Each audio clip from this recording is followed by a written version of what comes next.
Sekarang Umi ingin menyampaikan sedikit pesan, mudah-mudahan bisa menginspirasi kepada seluruh sahabat Join Secangkir Kopi. Saat kita menjadi relawan, ingin menjadi relawan itu adalah pilihan dan panggilan hati. Sekali kita mendeklarasikan diri kita sebagai relawan, tidak ada kata mundur. Karena apa? Untuk berbagi dan peduli sebagai seorang relawan tidak harus kita menjadi siapa dan punya apa. Dengan apa adanya kita, yang penting ada semangat dan kemauan. Insya Allah sekecil apapun yang kita lakukan, sesederhana apapun yang kita lakukan, akan selalu ada manfaatnya bagi yang membutuhkan, entah itu masyarakat maupun lingkungan dimanapun kita berada. Tetap semangat, tetap bergerak. Jadikan masalah itu menjadi sebuah potensi penyemangat kita untuk terus memperbaiki diri, supaya kedepannya semakin banyak manfaat yang kita bisa berikan untuk masyarakat dan lingkungan. Salam.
Oke, selamat datang kembali, selamat berjumpa di sahabat Join Secangkir Kopi dengan Sigit. Saya saat ini sedang berada di tempat atau di rumah yang sangat-sangat istimewa sekali, yaitu di rumahnya Umi Tuti.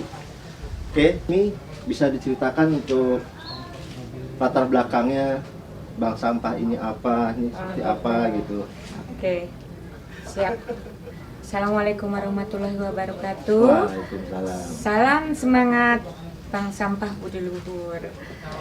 Umi ini sebenarnya lahir dari relawan pemberdayaan masyarakat. Sejak program nasional pemberdayaan masyarakat itu masuk ke DKI Jakarta. Yang kedua yang tahun 2009. Oh, PNPM PNPM Mandiri Perkotaan tahun 2009. Okay. Nah, di sana ternyata di program nasional pemberdayaan masyarakat itu banyak sekali ilmu-ilmu sosial dan ilmu-ilmu masyarakat yang bisa kita gali. Baik. Untuk belajar bersama masyarakat. Baik. Gitu. Nah, intinya di sini bagaimana kita bisa membuat manusia itu menjadi manusia yang seutuhnya. Itu di PNPM itu pembelajaran sangat-sangat luar biasa. Memanusiakan manusia bahasanya. Yang kemungkinan ilmu-ilmu itu tidak kita dapatkan di bangku sekolah atau bangku kuliah ya nak ya. Baik. Itu Masya Allah banget. Nah, dari relawan PNPM ini Umi punya kelompok swadaya masyarakat Nyur. Oke. Betul, kelompok swadaya masyarakat Nyur atau terkenal dan dikenal di Indonesia adalah KSM Nyur Petani Sampah. Itu adalah salah satu produk dari program nasional pemberdayaan masyarakat.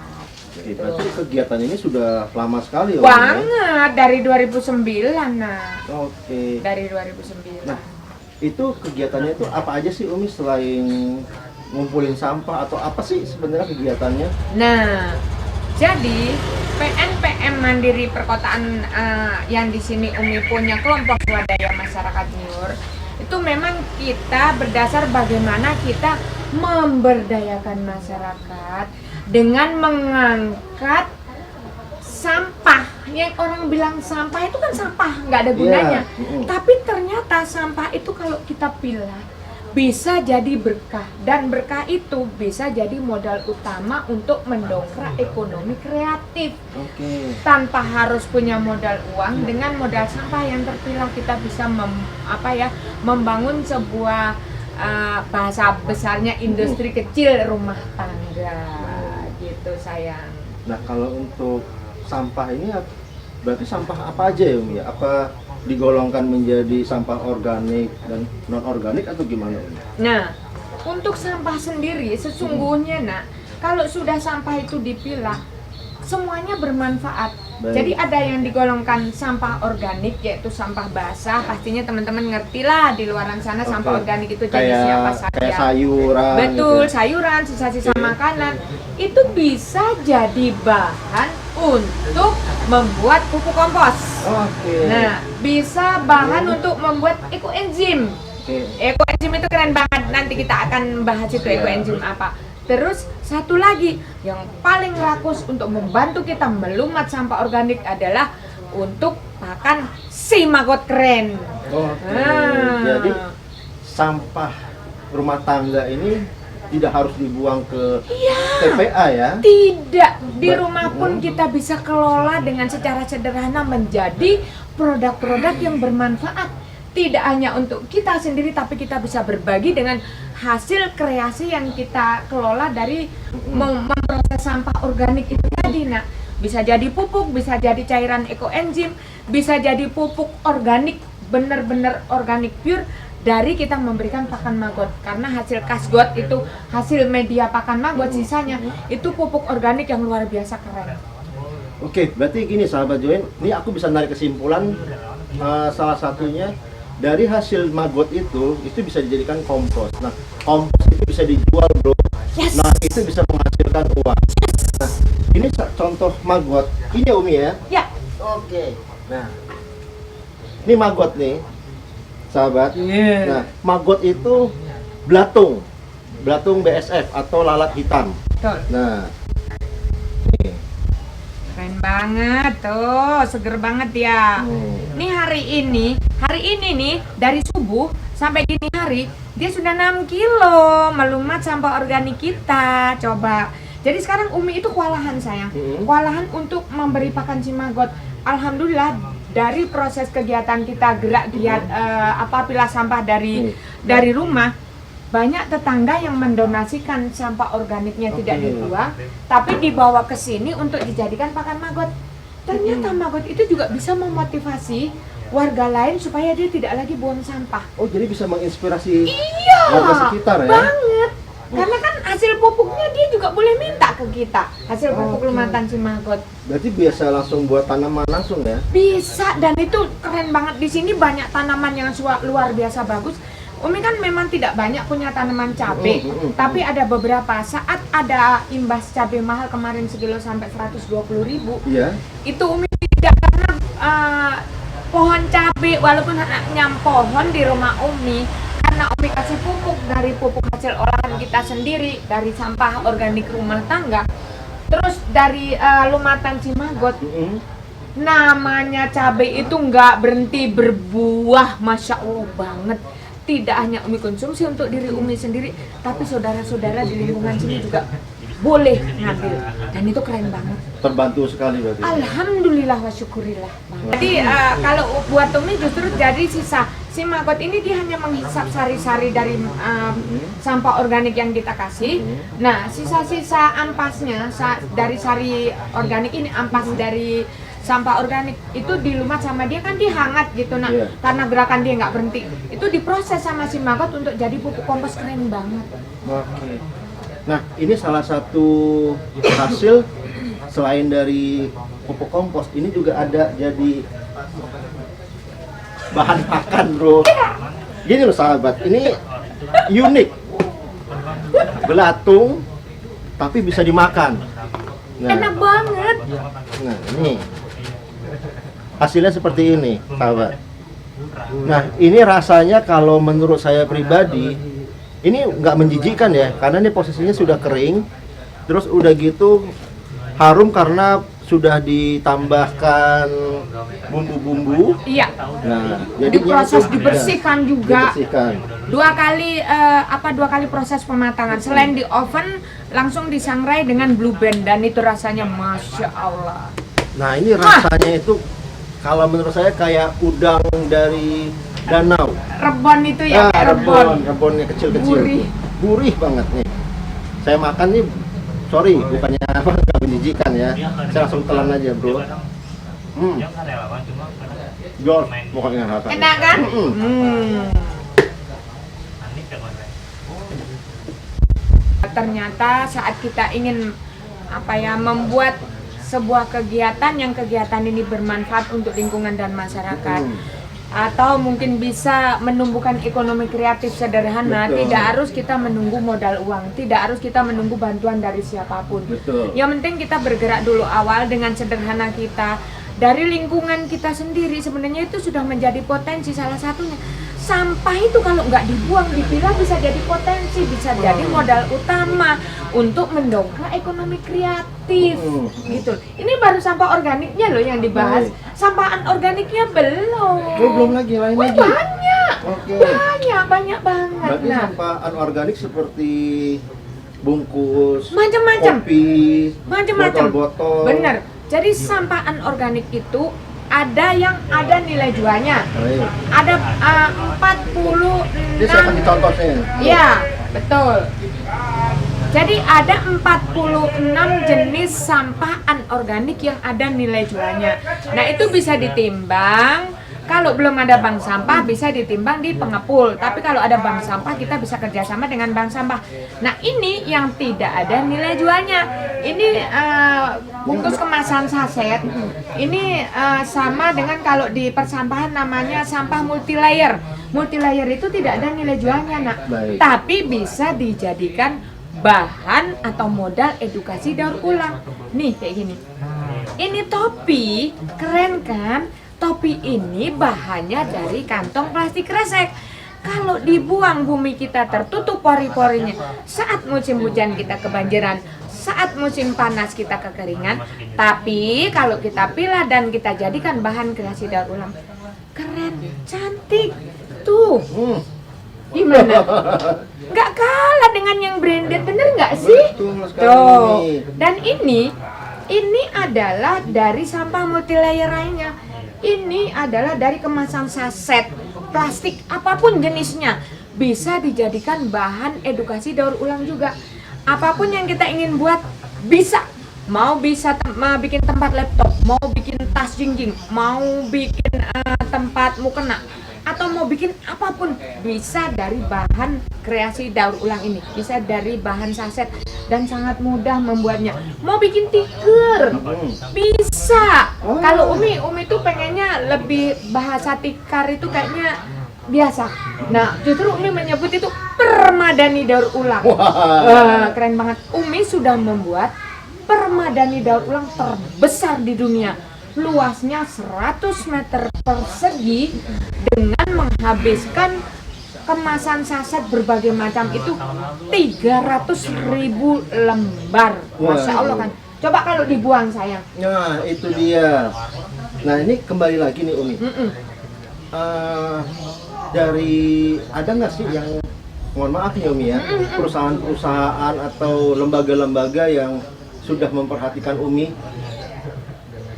Aku harus ngomong jujur atau? Iya dong, ini Oh, biar gitu. bisa ditonton sama sahabat semua. Jadi gini sahabat, ini kenapa saya utarakan, biar sahabat itu bisa berpikir, oh ini bisa kita kembangkan loh. Bahkan Umi ya, mohon maaf, saya juga dari dengar cerita, beliau sudah sampai ke Jepang karena dari hasil sampah, yaitu tulang daun. Nanti saya kasih tunjuk. Kalau secara jujur sih, alhamdulillah ya, alhamdulillah yang ada respon baik itu baru satu-satunya stakeholder, yaitu Universitas Budi Luhur. Oke. Universitas Budi Luhur, dari pihak Universitas Budi Luhur atau Yayasan Budi Luhur Cakti, beliau itu memberi fasilitas sarana prasarana yang ada di dalam kampus Universitas Budi Luhur. Ada kantor bank sampahnya. Jadi kita didirikan bank sampah yang namanya Bank Sampah Budi Luhur di dalam kampus Budi Luhur. Ada kantor bank sampahnya, ada galeri bank sampahnya, ada tempat lokasi untuk edukasi masyarakatnya, sampai fasilitas pemilahan di dalam kampus semua ada. Tapi yang mengelola adalah masyarakat, relawan dari kelompok swadaya masyarakat Nyuruni. Nah, jadi relawan inilah yang mengelola bank sampah di kampus Universitas Budi Luhur. Ini salah satunya. Tapi kalau dari pemerintah selama ini yang menggandeng Umi itu adalah dinas kalau dulu BPMPKB, kalau sekarang itu PPAPP, DPPAPP Provinsi DKI Jakarta yang masih mengizinkan Umi.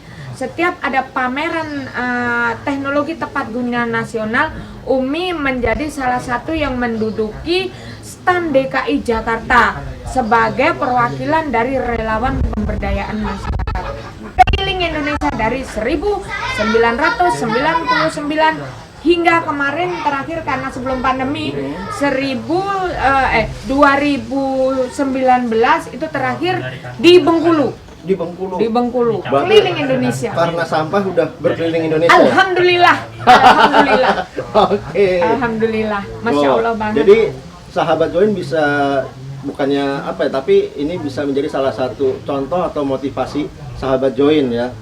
Nah, satu lagi nih Umi. Betul. Kalau untuk perusahaan-perusahaan udah ada yang ngelirik belum? Ini mohon maaf ya sebelumnya, karena kan kayak gini ini kan ini ya salah satu penyumbang terbesar itu adalah apa ya namanya? Yang memproduksi itu sampah non organik kan? Betul. Seperti botol bekas Iya. atau Kemasan saset-saset. saset itu perusahaan-perusahaan besar. Nah, ini harus melirik loh ini untuk perusahaan-perusahaan, bukannya provokasi ya, tapi setidaknya itu harus melirik dalam hal apa? Karena ini Umi Tuti dia setidaknya sudah membantu untuk mengurangi sampah. Menjadi berguna ya, Menjadi Nak, ya berguna. tidak dibuang jadi masalah di lingkungan masyarakat, tapi kita mendaya gunakan sampah ini menjadi bahan atau modal utama untuk ekonomi kreatif masyarakat. Baik. Intinya gitu. Sebenarnya gini sih Nak, himbauan Umi sama dengan anak Umi yang baik ini, Umi bersyukur sekali bertemu dengan Muna. Mudah-mudahan ada yang melihat, ada yang mendengar dan merespon. Bukan kami ini para relawan, saat kami maju ingin silaturahmi kepada siapapun dan dimanapun adanya, atau siapapun adanya beliau, jangan berpikiran bahwa kami ini mau minta bantuan berupa dana anggaran. Kami hanya butuh support dari Anda para pemangku kebijakan. Bagaimana caranya dengan keberadaan kami ini bisa membantu lingkungan kita bersih dan sehat, bisa menumbuhkan ekonomi kreatif berbasis daur ulang sampah yang akhirnya masyarakat itu paradigmanya berubah, bahwa kalau aku ingin bergerak peningkatan ekonomi keluarga, ya aku butuh dana uang. Tidak hanya itu, sebenarnya potensi itu banyak gitu. Banyak Nana. sekali ya. Banyak, cuman kita ini kan butuh apa ya? Support. Support. Nah, Baik. support itu bisa dalam bentuk siapapun. Bagaimana Anda bisa menggandeng kita dengan membeli hasil karya dari warga yang sudah bergerak mengurangi dampak pembuangan sampah dari perusahaan-perusahaan yang memproduksi kemasan saset ataupun sampah plastik berupa apapun. Kayak botol mineral juga. Betul, dari botol-botolnya. Bagaimana caranya kami ini bisa digandeng, membantu kami untuk memasarkan, gitu saja Nak. Itu kan bentuk memanusiakan manusia Betul juga, sekali. gitu loh. Nah, ini mungkin yang perusahaan-perusahaan yang menonton channel Join Cangkir Kopi. Nah, ini Umi Tuti yang seperti tadi saya sudah sampaikan bukan untuk mencari dana, tapi diminta adalah biasanya kan kalau di perusahaan-perusahaan itu ada CSR. Nah, CSR itulah yang digunakan untuk membuat atau mengadakan acara ya Umi ya. Iya. Pameran-pameran. Nah, Pameran-pameran ini nanti untuk tempat dari masyarakat itu menjual hasil produksi dari bener. daur ulang tersebut. Gitu ya Umi ya? Bener banget Nak, maksud Umi seperti itu. Jadi itu lebih berguna dan bermanfaat. Kenapa? Dengan bantuan Anda menjadi mediasi kami ke publik lebih luas lagi. Jadi kayak perusahaan-perusahaan itu akan bisa bicara di situ. Oh, ternyata sampahku itu kalau dikelola dengan baik bisa jadi sebuah potensi atau modal utama untuk mendongkrak ekonomi kreatif masyarakat loh. Oke. Nah, ini loh contohnya. Jadi apa? Gitu Nak. Itu kan sederhana ya Nak ya. Betul Sederhana sekali. banget sebenarnya. Oke, jadi udah Nanti kita lihat hasilnya dari Umi apa aja sih, seperti tadi kopi, tas yang tadi, bros. Ini ada juga nanti ada kolam ikan. Nah, kok makan lele ini tadi yang dari hasil maggot tadi. Iya, betul. Dari maggot ya Umi. Iya. Nah, itu kita bisa lihat. Nah, untuk next episode-nya kita minta bantuan Umi bagaimana sih cara bikin kopi. Ya. Nah, terus itu cara bikin tas atau bikin tiket, Permadani, betul. Terus bikin apa namanya, satu perangkat sofa dari botol bekas. Oke. Itu keren banget. Nanti aku minta waktunya Umi ya. Insya Allah siap sayang. Nah, oke, abis ini kita mau berkeliling untuk kegiatannya Umi apa aja. Nah, ini ada di rumah dan ada di lingkungan serta ada di yang Umi bilang tadi di Universitas Budi Luhur.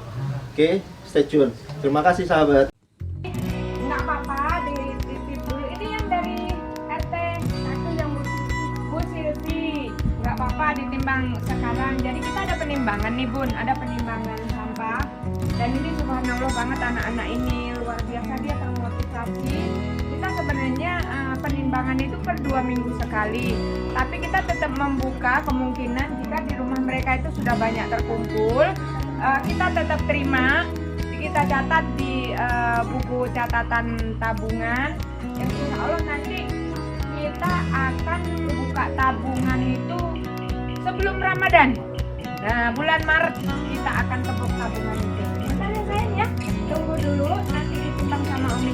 Mana masih kok? Itu minta ditimbang. Itunya timbangan itu. Itu ya sayang ya. Catat dulu ya, bentar ya. Sini ya. Tuh kan keren banget kan Bun? Coba itu.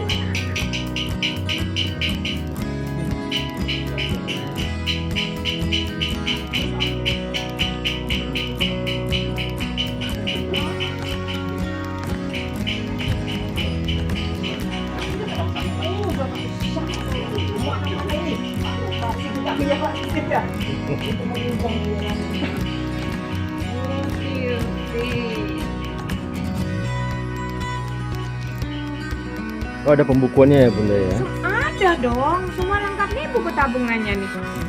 Tuh, kita buku tabungan ini dapat dari bantuan Mas Apel LH. Jadi kalau kita butuh apa-apa, tinggal pengajuan kepada beliau, nanti beliau yang akan memproses mendapatkan bantuan dari mana sayang? Nah, gratis ini dapat dari dia untuk melayani masyarakat. Pengangkutan pun kita untuk pengangkutan ke bank sampah induk itu juga akomodasinya dapat gratis dari dinas lingkungan kecamatan. Dan ini kita difasilitasi banget, penimbangan ditemenin sama dia sampai penimbangan selesai, sampai nanti selesai memilah di dalam kampus. Saat kita akan mengirim ke bank sampah induk itu juga dibantu sama mereka dari tenaganya sampai mobilnya. Insya Allah banget kan.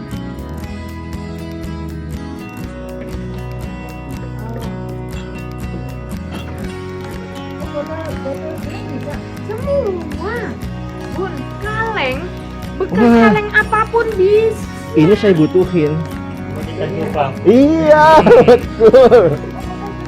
Semua bisa bundaku sayang, nggak ada yang terbuang percuma tuh. Nih, tuh wadah-wadah bekas Pepso dan apa, semua itu ada nilai jualnya bundaku sayang. Gini Bu, saya kan punya karung-karung bekas pakan ayam, pakan ikan ya kan. Tiap hari itu ada. Mungkin sebulan itu bisa 50 karung.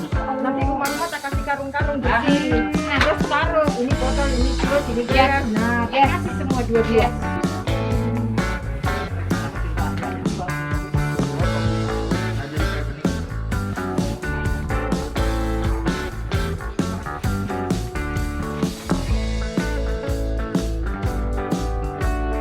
Oh, bubble wrap juga bisa juga ya Bunda ya?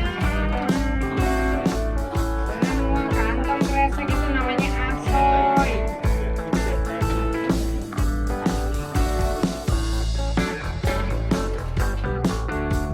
Oh, yang menentukan ini Pak Aep Hah? yang menentukan jenisnya. Bukan juga, ya kita harus belajar bareng-bareng yang menentukan jenis ini dari mereka. Ada ya lebih ke sana apa yang diambil oleh mereka yang bisa dijual sama mereka. Nah ini nama-namanya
Baik Bu. Tambah lagi berapa? Botol beli. Beli. Iya beli. Kita ini besok nimbangnya masih minggu depan belum, tapi karena aku luar biasa. Jadi pas sudah ada yang datang, abang belum apa, jadi sudah kan bisa langsung dapat. Iya. Seperti apa? Dipindahin aja nak tempatnya. Alhamdulillah, terima kasih banyak sahabat Join Secangkir Kopi dimanapun kalian berada, baik di Indonesia maupun di internasional.